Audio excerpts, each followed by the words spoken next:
KONI Sumsel membentuk tim untuk menyelidiki atlet dan pelatih yang menggelar aksi pengumpulan dana di jalan kemarin. Aksi itu menurut KONI Sumsel sudah mencoreng olahraga Sumsel. KONI Sumsel akan melakukan klarifikasi pada atlet dan pelatih tentang alasan aksi pengumpulan dana itu. Hasil klarifikasi akan menentukan tindakan KONI Sumsel pada atlet dan pelatih yang menggelar aksi. Dan untuk diketahui, kami berhubungan dengan Pemprov, bukan berhubungan dengan pelatih dan atlet dalam hal kebijakan. Karena apa? Keberadaan pelatih dan atlet ini adalah rekomendasi, usulan dari Pemprov. Cabur A, Pemprov menyampaikan, oh untuk pelatihnya si A, atletnya A, B, C, D, E, seperti itu.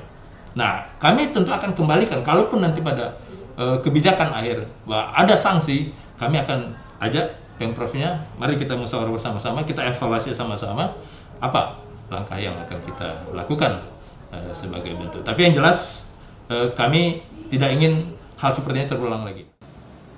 KONI Sumsel berharap peristiwa serupa tidak kembali dilakukan atlet dan pelatih. Nur Muhammad, Kompas TV, Palembang, Sumatera Selatan.